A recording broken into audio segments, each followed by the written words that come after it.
I hate speaking like that. It's very distasteful to me, but in the same token, this is how the state judges us, so you should know this is how we're doing in comparison with all our separate models. And also, prior to you becoming superintendent, there used to be excuses. Yes. Because I came to meetings, there would be excuses. And you came along and you said, we don't make excuses, we work on the strengths of the children and figure out how to improve their academics. And this has been quite a culmination this evening. It really has been. I have a question. Mr. Becker? Yes. Now, we're 3 years into PAR, and there's been a lot of discussion and complaining about the test and the issues we had getting everybody ready for it. Do you feel it is now a useful tool? Are we benefiting from the data we're receiving from it? Is it helping us, meet our objectives?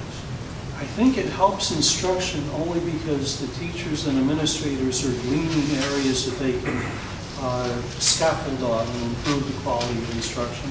I think the real quality of instruction is improving because of the leadership of our building principals and the schoolmaker, who are bringing in new methodology, new technology. We're not a chalk and talk district anymore. But I do think the park has helped somewhat. The negative about the park is only 6 states now use it because it is such a very, very difficult test. As you can see, when 21% of the students pass in grade 9 and Algebra 1. But the hidden agenda for that is every other state has a passing score of 3. I believe New Jersey is the only state with a 4, correct? Yeah, so New Jersey standards are actually that much higher, which sort of defeats the purpose of PARC of putting the entire country on an equal playing field so we can compare and see how everyone is doing. But I do think that the assessments have helped tremendously, but I think the desire to improve upon the content knowledge and the instruction has probably had an equal impact in terms of improving where we are, where we're going. But it definitely has helped. It just would be nice if the test represented the more general student body rather than students with a penchant for learning. Yeah. Okay. Okay. Did you have another question? I do, thank you, Madam President. Mr. Marion and Mr. Swack, to borrow Ms. Clarad's analogy of prescription, what might be the diagnosis then, similar to the question to Ms. Schoonmaker, for the challenges that the third graders are experiencing? What we've identified is when this shift was made to the Common Core standards, testing grades 3, 4, 5, and 6 became very familiar with the Common Core standards and the demands that are associated with those new standards because they're tested on them about every year and their scores are put up on the board for everybody to see. Kindergarten, first, and second grade had a slower transition to the demands of the Common Core. And one of the initiatives last year that we put into place was we purchased a new reading series that really focused on increasing the rigor and meeting the Common Core standards. And just a story I could share with you that really came from that was, it was a culture shock for some teachers because the rigor was really ramped up to meet these new standards, where we had been pushing that on them, but the materials didn't necessarily align with the Common Core, so there really wasn't that cohesion. But with this new series, they were kind of forced to really up their game and up the rigor. And it was a battle at first with the kindergarten, first and second grade teachers. I'm going to be honest with you. We had plenty of conversations in my office on a day in and day out basis, on a weekly basis. I'd review lesson plans. I'd ask to see assessment analysis and things like that. And we pushed and we pushed and we pushed and we worked together to really up the rigor.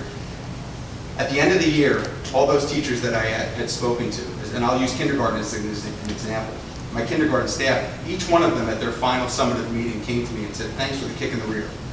We really needed this to get us going. I said, well, give me a tangible example of what's the difference? Where are our students now compared to where they were previous years coming out? And they said, sight words. We'll talk sight words. With the old reading series, they would come out of kindergarten having 30 sight words in their tool belt, as we would like to say. This past year, using the new reading series, they have 88. Taking that a few months further, now speaking with my first grade teachers on a regular basis. they're telling me this group of first graders is so much more prepared for first grade than they ever have been before.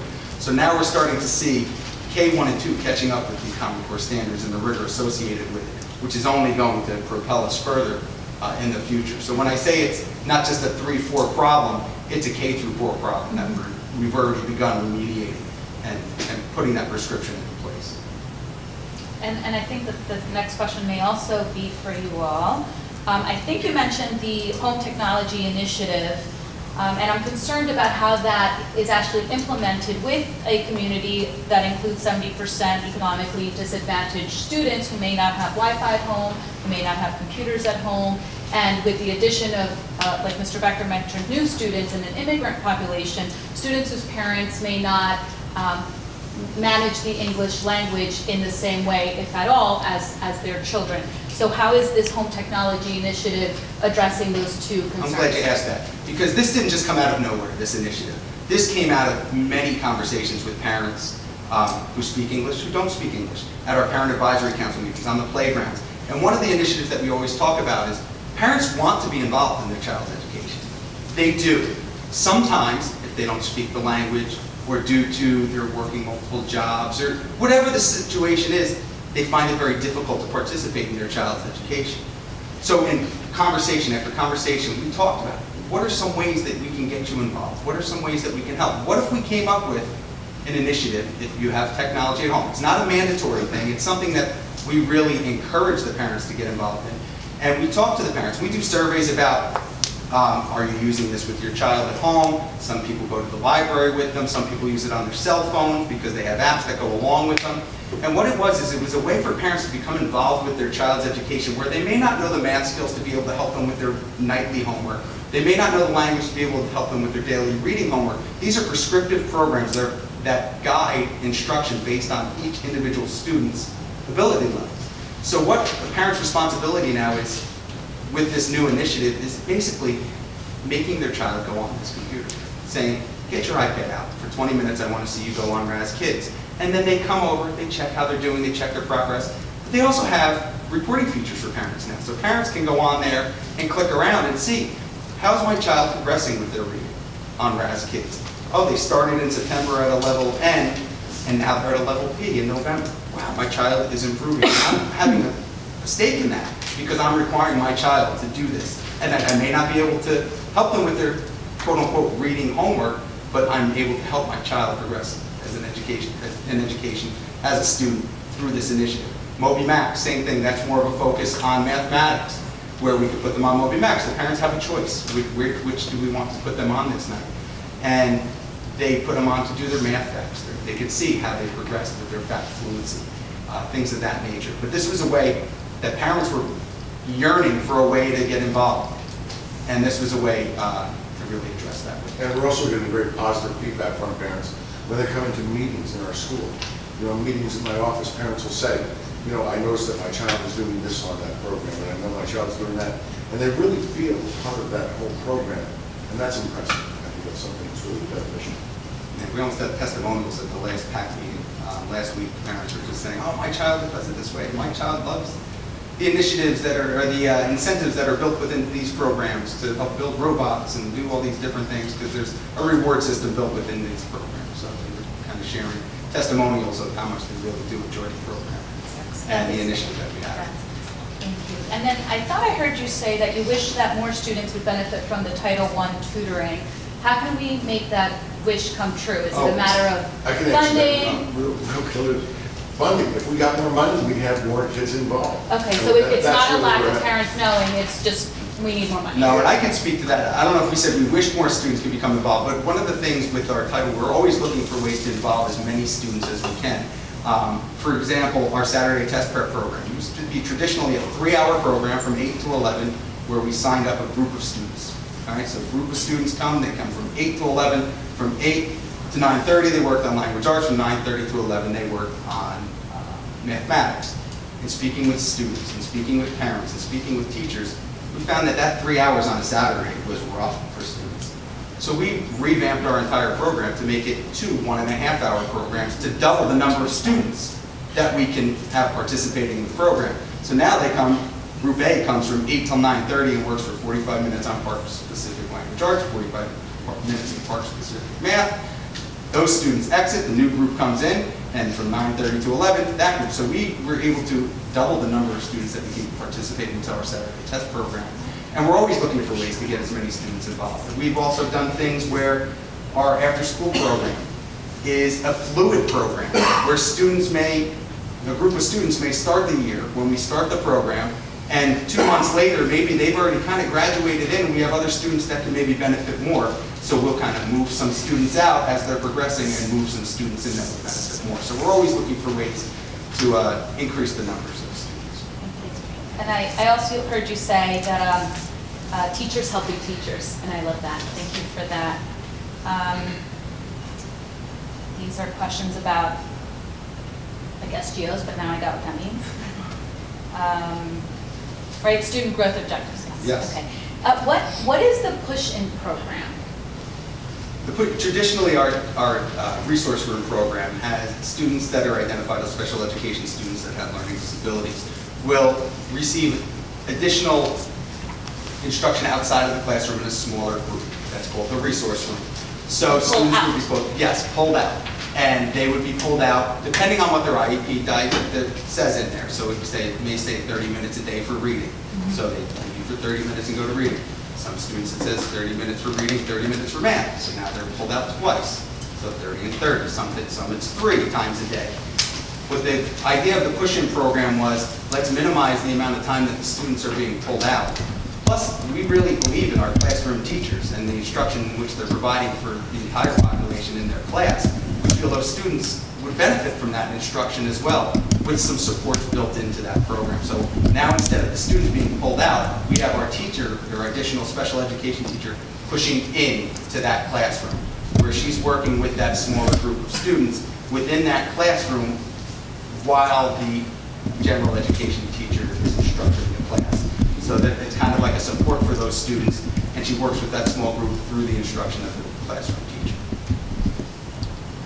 Anything else? Lots else, of course. But thank you, Mr. Marion and Mr. Sweck. I think that's all I got there, because you are all at, I think my next one is for North Dover. That's Mr. Pandolfo, right? Yes, Welcome. ma'am. Thank you. I heard you talk a little bit about in-service webinars, and I'm wondering if there is some, in addition to the webinars, some intensive in-person trainings. I learn best in person, and I'm not a huge fan of webinars, and I imagine that plenty of the teachers really benefit from those webinars, but if any are like me and kind of need more hands-on, I'm wondering if that's available to them. Well, I mean, with the webinars, the feedback from it was very, very good. I mean, there was not one, because we give the district a review, all teachers have a chance for input on that, and not one single one said they were dissatisfied. Everyone had either satisfied or highly satisfied as the remarks, and I actually said, and many of the actual written comments was, I would like more training like this. So I mean, maybe they're a little bit different than you are with that, but as far as like in person, we are sending teachers to different types of park webinars, actually park trainings outside of the district, and then they're going to come back, and then they're going to, it's like a train-the-trainer type thing, and they're going to turnkey it to their grade levels. Oh, and again, also there's, thank you, Mr. Baker. Next Wednesday, the 11th, we have Apple trainers coming into the school to work with our 5th grade, and then they're also going to return for three days for job embedded training and personal one-on-one touch. Thank you. I think I had a question also about that work-school connection, but is this kind of a similar answer to Mr. Marion? Okay, so I'll leave that. And I love the math everywhere and the dance in the classroom plan. That's great. So thank you for sharing that. And if I may, Madam President, I have questions from Ms. Claret as well. Okay. Thank you. Your presentation was, of course, so exciting since you had the bright, bright colors, so thank you.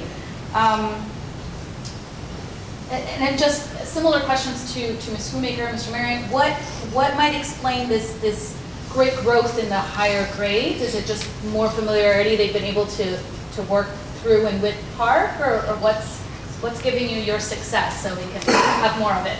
I think it's a combination of a lot of things. One is the teachers are more familiar with the test and how they can prepare the students. As Ms. Schoonmaker pointed out, we are given data analysis from PARC, so the analysis is so focused that it tells you which question students are having the most trouble with. So, for example, when we looked at our data analysis at Eastover, we noticed that every single grade could use improvement in mathematics. But then we asked ourselves, where in mathematics do they need the most growth? And from kindergarten through 8th grade, what we recognized was that our students need more work with number sense, the basic foundations, not just knowing their basic math facts. Like, they needed to understand if they saw a pile of marbles that had contained 5, but then they saw a pile of marbles that had 20, they needed to be able to use the language to say the pile of 20 is greater than or more than the pile of 5, just by looking at it and not counting each one. So we're focused on looking at number sense, we're looking at algebraic thinking. So I do think that, yes, there's a familiarity with the test that the students have. We've also prepared them to be more familiar with technology as well and how to use it since the test is online. But I really think that the way our superintendent and assistant superintendent have prepared our teachers and the administrators to look at data to have concrete information that we can work with. Just as I said, in using a prescription, the data, best techniques, benchmarks, all of this stuff, our teachers coming out of college prepared, the workshops that they attend, all of these things help us to be able to diagnose what the problem is, and then we're able to prescribe what's going on. Each year it's been different. For us, for Eastover last year, 3rd grade was our big problem, and we knew those students. We had meetings with the kindergarten through 2nd grade teachers to tell us what's unique about these students. So it's almost like I think it's a combination of students gaining more knowledge, teachers using their knowledge, and we're also educating our parents. Our parents at Eastover come to a lot of events. Our PTA president, Mrs. Phillips, she's done a lot of work to make sure that the parents show up. Our last PAC meeting, parents were commenting that this was the most they had seen.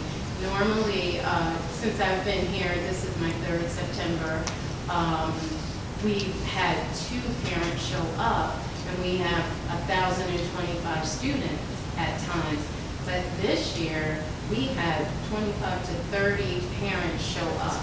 And so I think it's a combination of things. And it will vary each year, if that answers your question. It does. Thank you so much. And I want to thank you again for mentioning that when teachers are moved around, it's based on teachers' interest, and that's great to hear. I know that I certainly work better when I'm really interested in the subject matter, so I imagine that makes things better for our teachers as well. And I thought I heard you say that kids are asking for books, which is of course music to all parents and educators' ears. That's good. They're asking for books through our Kindle program. So in grades 4, 5, we even have it in 6th grade in some classrooms. This past summer, they were allowed to choose from a list of 50 books, and they chose the books that they wanted to read. We loaded them onto the Kindles. They were able to take the Kindles home, and they've come in already asking for new books for this year. Thank you. And if I may, Madam President, I have questions for Mr. McCulley as well. Okay.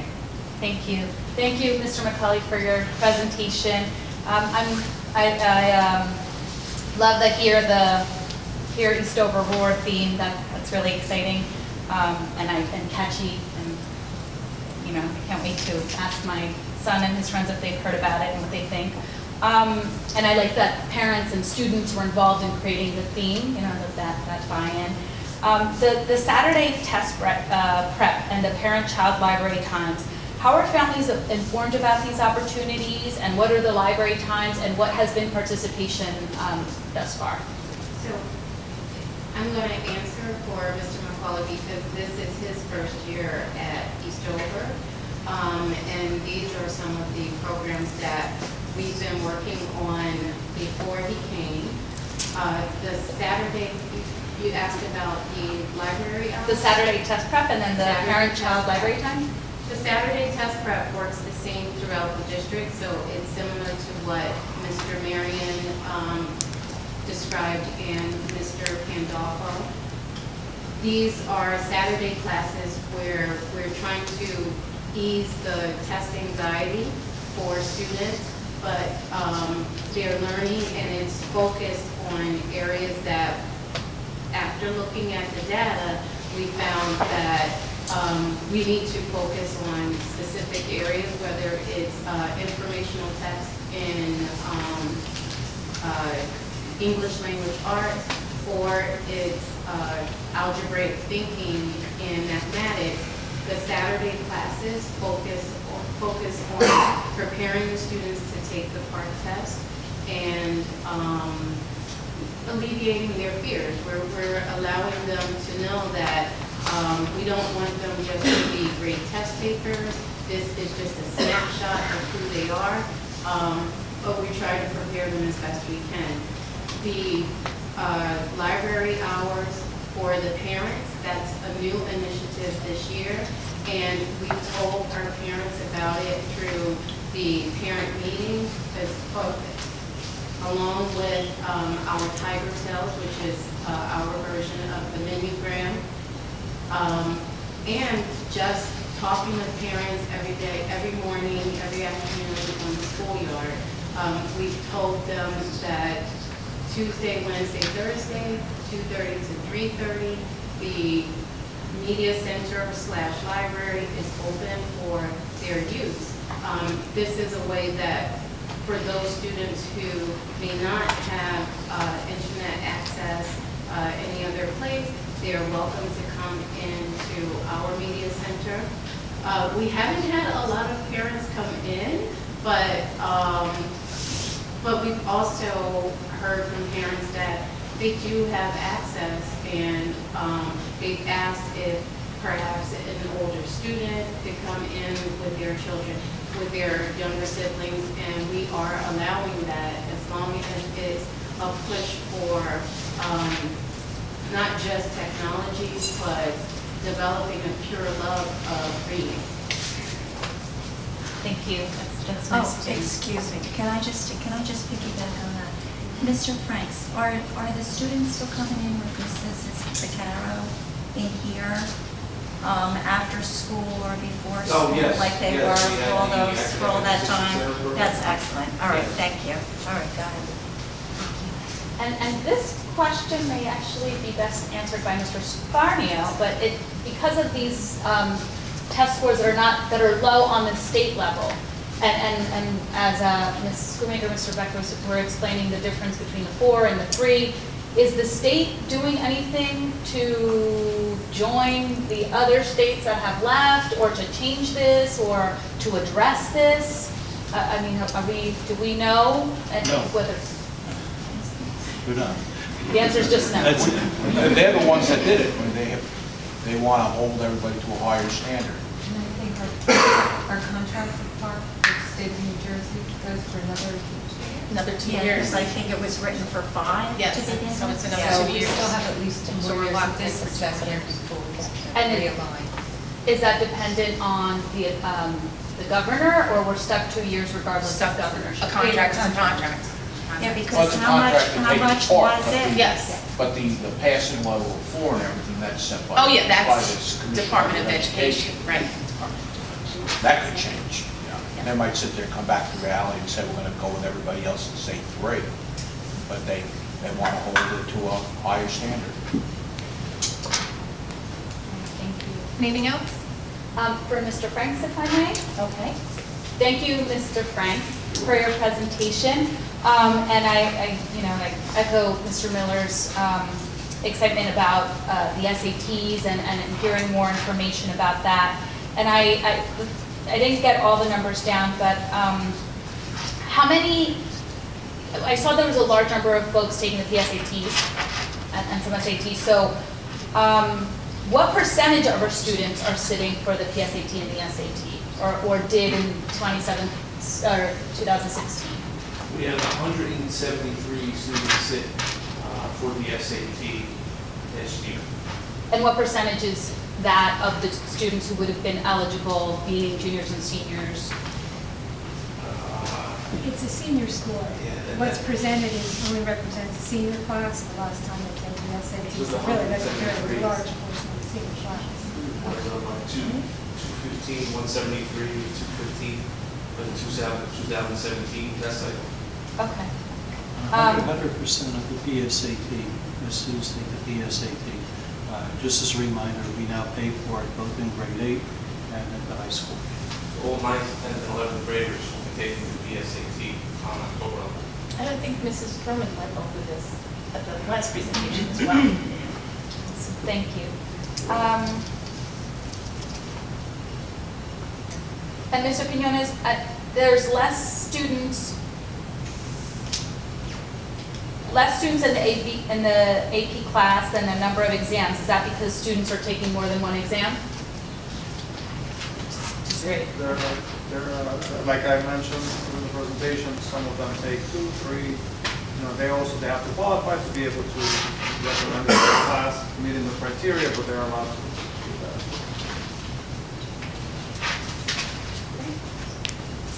Thank you. All my questions. Thank you. Okay, very good, thank you. And again, thank you very, very much. And please, we know that the stress that the teachers do feel in this. And we can feel it as you're putting together your program. Of course, we can feel that this is the result of the testing in the class, so we know the stress. One more thing that I wanted to mention, from the very beginning, I'm very proud that Dover did not have a large opt-out to the PARCC testing, where throughout the state, there was, if you'll remember that first year, there was a concerted effort for students to opt out, for parents to keep their students out. Do we have any idea statewide now? Does anybody have that? Because I have not heard that effort now. Are there still students opting The out? number of students taking the PARCC across the state is increasing, so there are still students opting out, but that doesn't. But from the very beginning, we've been in the very high 90s percentage, So, yeah, we- almost 100%, right? Okay, very good. Thank you again very much, everyone. Thank you. We're going to move right on to the superintendent's office report. Mr. Becker. Well, thank you very much. We recommend the out-of-district placement and transportation for the 2 special education placements as noted. So moved. Second. Good, we have a motion and we have a second. Any questions or comments from anyone? Okay, roll call in, please. Mr. Lucio? Yes. Mrs. Rosario? Yes. Mr. Miller? Yes. Mrs. Lori? Yes. Mr. Scarnio? Yes. Mrs. Mullin? Yes. Mrs. Phillips? Yes. Mrs. Ruas? Yes. Mrs. Shower? Yes. Okay, we recommend we recommend the field trips as per the attached list. I do want to point out some of the field trips. Roy Fry and Julie Kruger going to Drew University for academic career success. Richard Dixon and Michelle Firmer going to the Morris Museum for Hispanic Heritage. Vicky Sagan going to Randolph High School for the Teens for Healthy Relationships Conference. Mr. Perdue is going to the Mine Hill Civic Center. This is where they perform a tea. or the Mine Historical Society.